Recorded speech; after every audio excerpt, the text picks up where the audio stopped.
su presentación, pues vamos a ver que la pared torácica tiene algunas alteraciones que van desde la parte congénita a la parte también de otros problemas tumorales, no solo congénitos, sino tumorales. Y vamos a congénita que vamos a tener el pectus excavatum, pectus carinatum o el tórax en quilla, el síndrome de Poland, y vamos a ver otras alteraciones que son propias de tumores, como por ejemplo los condromas, osteocondromas, amartomas, lipomas, que es fundamental. Vamos a empezar primero con lo que significa el pectus excavatum. Ahí está el pectus excavatum, ¿no?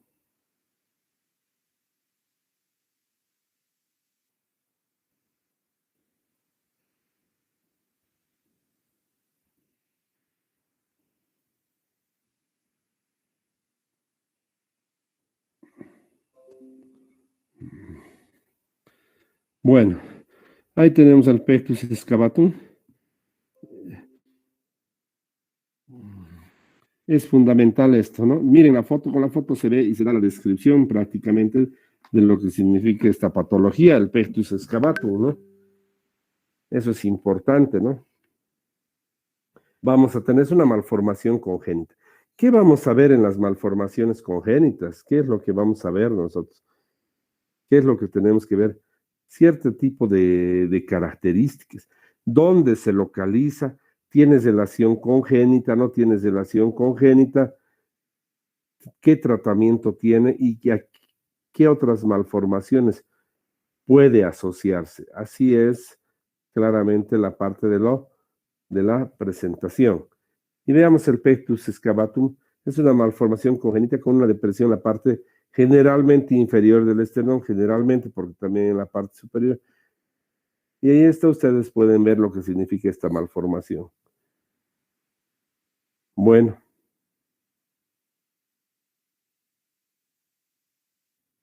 Ahí tenemos. Como les decía, hay que tener las características. ¿Cuál es la frecuencia epidemiológica? ¿Qué relación tiene? ¿A qué nivel actúa? Si se asocian otras patologías y cuál es el tratamiento y el diagnóstico y tratamiento que debemos dar. Por favor, hay alguien que está haciendo sonar. Bueno, primero es el más frecuente de todas las deformaciones o malformaciones que hay en la pared torácica. 1 en 400 aparece, es decir, de 400 nacidos vivos, tenemos una persona que presenta eso, ¿no? Muchas veces no está bien identificado, tiene algún problema en lo que significa la identificación, claro, porque probablemente no lleguen al médico, pero esa es la frecuencia estimada. Ahora, ¿qué? Decíamos, es una depresión external, generalmente en la mitad inferior, que se presenta también con la elevación de los cartílagos costales. Ahora, aquí está fundamental. Se asocia no a malformaciones musculoesqueléticas. Generalmente el 20% se asocia a malformaciones musculoesqueléticas como la escoliosis. Bueno. ¿Se asocia a cardiopatías congénitas? Sí, se asocia, pero en muy poca frecuencia, 1.5%. Quiero decirles que todo lo que nosotros hablemos, y les quiero decir antes de comenzar que me olvidaba la bibliografía, es el Savington y su última edición, y eso es lo que nosotros llevamos. Evidentemente aquí puede haber algunos datos que no concuerden fielmente con el Savington, son una presentación de clase. Nuestro libro oficial es el Savington, y de ahí es donde sacamos lo que necesitamos nosotros para poder hacer la presentación de este tema. Y ahí veamos. Generalmente lo que les decía, no tenemos mucho paciente. ¿Por qué? ¿Por qué les voy a decir? El diagnóstico generalmente es estético, ¿no? Y ahora en motivos de pandemia nadie se está preocupando de la estética. Bueno, debe haber gente que sí, ¿no? Pero bueno. Veamos a ver que no hay generalmente manifestaciones locales o sistémicas. ¿Qué quiero decir? No hay generalmente alteraciones que se puedan producir de índole local, como por ejemplo compresiones en corazón, pulmón, etcétera, o tampoco hay alteraciones sistémicas. Como les he dicho, cardiopatía es 1.5%, es difícil, pero bueno, ahí está. El tratamiento también, por lo tanto, es estético, ¿no? Muy difícilmente por alteraciones vasculares, cardíacas o pulmonares. generalmente el tratamiento es estético porque se les hace la bula generalmente en el cuartel. Bueno, veamos ahora cuál es el tratamiento, los procedimientos. 5 procedimientos nos plantea el libro. De los 5 procedimientos, vamos a ver cuál es el más importante para mí. Y la recolocación en formas dotada anteroposterior es la más importante. ¿Qué significa eso? Que el paciente hay que darle la vuelta al esternón, ponerle la cara anterior hacia posterior y darle la vuelta de esa manera. Un segundito, por favor.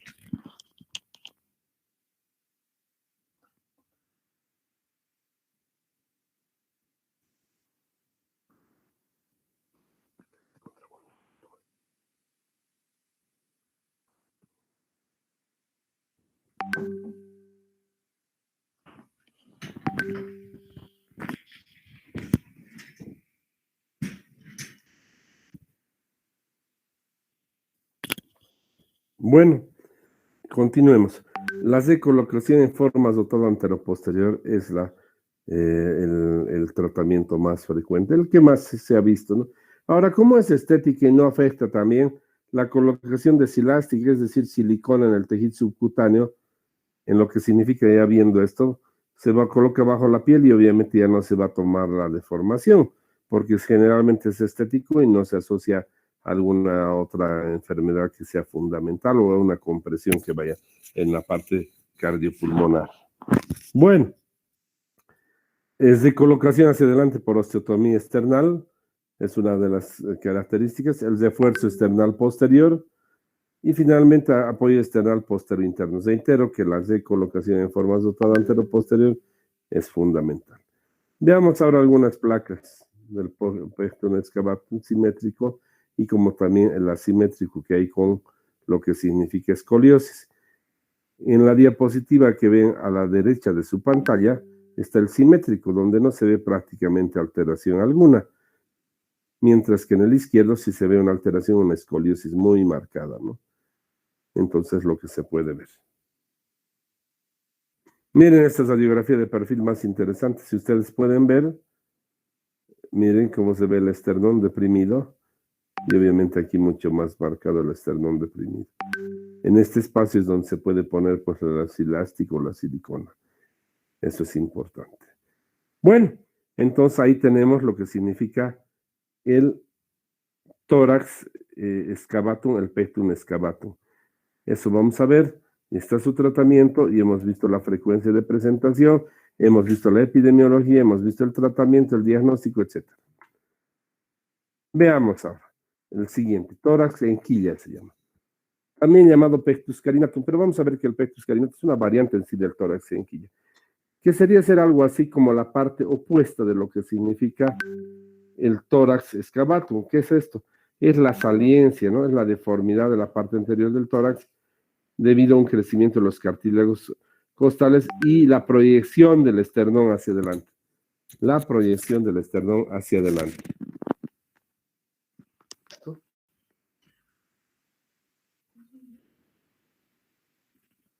Llama, pues,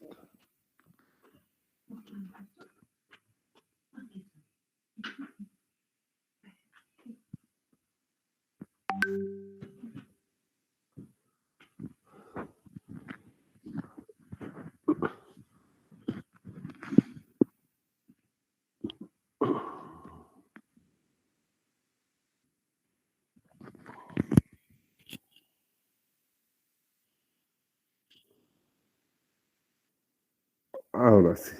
Continuamos entonces la proyección hacia adelante del esternón, ya sea por un crecimiento anómalo de los cartílagos condrales. Ahora vamos a hacer el análisis también epidemiológico como en el otro tema, como en el pectus excavatum. Vamos a hacer el análisis epidemiológico. ¿Qué quiero decir? Vamos a ver qué frecuencia de presentación. Era 1 en 400. También aquí hay una presentación mucho menos frecuente. Esta es mucho menos frecuente. Pero obviamente tiene una frecuencia de presentación mayor en hombres que mujeres, igual que el pectus excavatum. Este se puede presentar mucho más dificultad.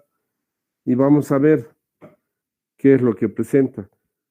Presenta una predisposición familiar, primero lo que no tenía el pectus excavatum, se asocia escoliosis un 15%, un poco menos que lo que significa el pectus excavatum, y se asocia a un 20% de cardiopatías. ¿Qué quiere decir?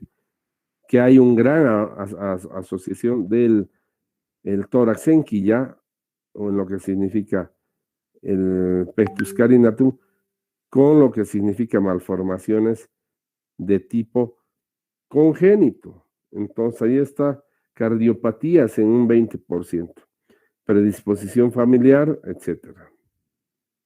3 tipos: protrusión condrogladiolar, desplazamiento a lo que significa la parte anterior del esternón y concavidad de los cartílagos condrales. 2, importante, depresión de las costillas. Las costillas, en lugar de estar en su posición normal, se deprimen. Por lo tanto, ¿qué va a pasar con el esternón si se permanece en la parte media? Igual va a ser como si estuviese proyectado hacia adelante, generalmente al síndrome de Poland. 3, tórax el pichón, lo que les decía. Tórax es pichón o paloma, que es condromaniobral, es decir, que la parte superior del esternón es la que se proyecta hacia adelante. Bueno, las manifestaciones, no es como el otro casi netamente estético, ¿no? Pero aquí puede haber problemas ya de lo que significa la asitmia, disneas, etcétera, ¿no? Bueno, de los 3 tipos, no se olviden, el tórax en pichón es es el condromaniobral que se proyecta hacia adelante, lo que significa, aquí está, hacia adelante la parte superior, vean, la parte superior, no es la parte inferior como está aquí abajo. ¿No? Aquí es la parte inferior.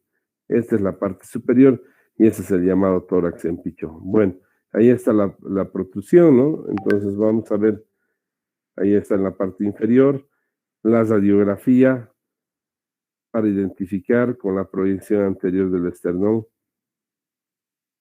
Y bueno, con eso tenemos lo que significa el tórax en pichón o en quilla. Bueno, síndrome de Poland es el tercer cuadro que podemos encontrar. Esto también hay que ver la epidemiología, todo eso. ¿Y en qué caracteriza el síndrome de Poland? Es generalmente esto, la hipoplasia o la ausencia de los músculos pectorales, más costillas deformes o ausentes, más braquidactilia o amastia. Aquí está, toda es la característica. Es decir, el hemitórax izquierdo casi no desarrolla y que puede producir también alteraciones en lo que significa el miembro superior, produciendo lo que significa braquidáctile. El síndrome de Poland, igual hay que ver epidemiología, uno en 30.000 nacidos vivos. Es muy, pero muy poco frecuente. Pero aquí, ¿qué decimos? ¿Se asocia a quién? ¿Se asocia a quién? ¿Puede asociarse a quién? A lo que significa el tórax en pichón. Bueno, ¿qué vamos a presentar en esto? Ausencia de pectoral mayor, hipoplasia o ausencia de pectoral menor, ausencia de cartílagos contrales, hipoplasia de mama o amastia de tejido de mama y tejido subcutáneo y malformaciones en la mano afectada. Esas son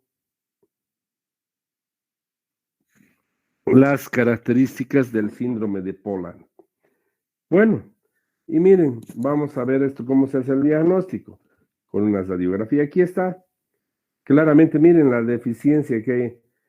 Es más, hasta el corazón se ha ido hacia el lado derecho, pero miren las costillas muy reducidas, muy hipoplásicas. Miren el miembro superior izquierdo muy afectado. Entonces, esa es la característica principal del síndrome de Poland. Y ahí está, puede ser de este mismo niño.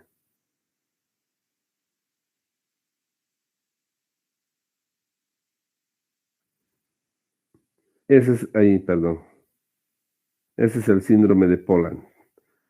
Reiteramos, ausencia de pectoral mayor, menor, ausencia de cartílagos o de costillas hipoplásicas, hipoplasia de mamia o ausencia de mama y malformaciones de la mano.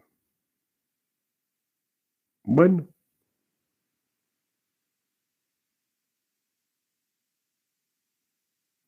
ya. Ahí está el síndrome de Poland, del otro lado es más factible ver. Bueno, tumores de la pared torácica. Es lo que les decía, hay dos puntos importantes. Lo que significa primero las malformaciones congénitas que hemos visto y los tumores de la pared torácica. Los tumores de la pared torácica los podemos clasificar en tumores benignos y malignos, dependiendo del tejido óseo cartilaginoso o de las partes blandas. Hacemos esta clasificación, es importante para decirles a ustedes. Tumores óseos benignos. Para los óseos tenemos osteomas, osteocondromas. Los malignos, osteosarcomas o sarcoma de Ewing. De las partes blandas, los lipomas, liposarcomas, leiomiomas, leiomiosarcomas, neurofibromas y neurofibrosarcoma. Ya sea esto en la parte que sea de malignidad. ¿Cuál es el tumor más frecuente que hay en la pared torácica? Definitivamente los lipomas en la parte blanda y en los tumores óseos, los osteocondromas. Eso es fundamental. Subrayen. Eso es importante. Bueno, ahí están los condromas y luego vamos a ver los osteocondromas. ¿Qué son los condromas? Son problemas, tumores benignos de los cartílagos condrales o costales. Y se encuentran principalmente en la unión condrocostal, generalmente. Bueno, y ahí están los tumores. Pueden ver, aquí está uno, dos, tres. Esos son los condromas. Veamos el otro, osteocondromas. Generalmente son los que aparecen en la metáfisis de los huesos del hueso.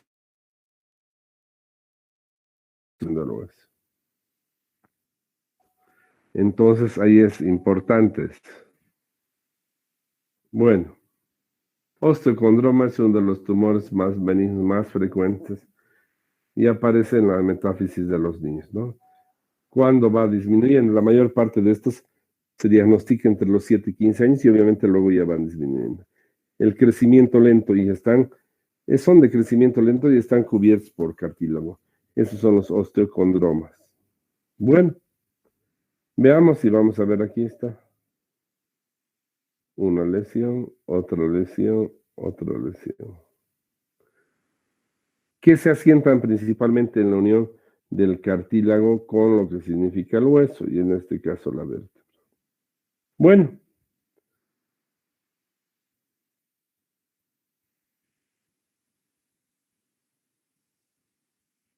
síndrome de desfiladero torácico.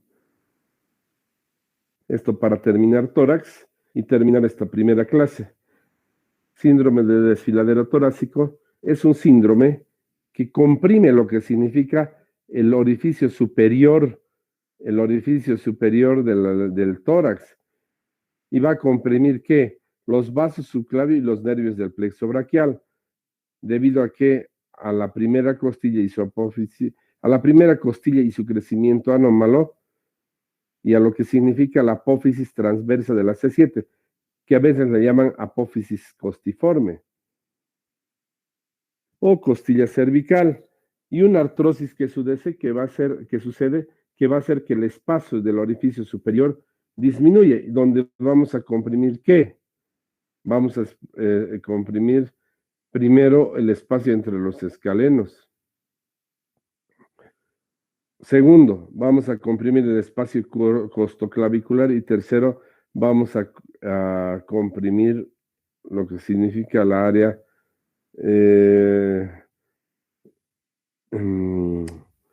subcoracoidea, el área subcoracoidea, donde ¿qué vamos a tener? La arteria, vena y nervios. Quizás esta es la vena, la arteria o la parte más amplia, la subcoracoidea, donde pasa la arteria, vena y nervios subclavis, mientras que entre los escalenos pasa la arteria y los nervios, y en el espacio costoclavicular pasa la vena. Eso es fundamental en lo cuanto significa la parte anatómica del síndrome de desfiladero torácico.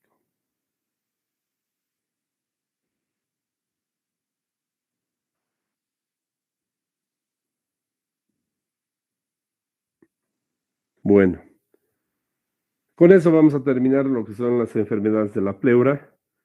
Veamos cuánto nos falta. Hablaremos de eso la próxima clase, por favor. Enfermedades de la pleura. Ahí vamos a quedar en enfermedades de la pleura, sin dejar de recordar que la pleura tiene una parietal visceral y un espacio pleural. Bueno, jóvenes, hasta ahí hemos quedado en realidad lo que significa la clase de hoy.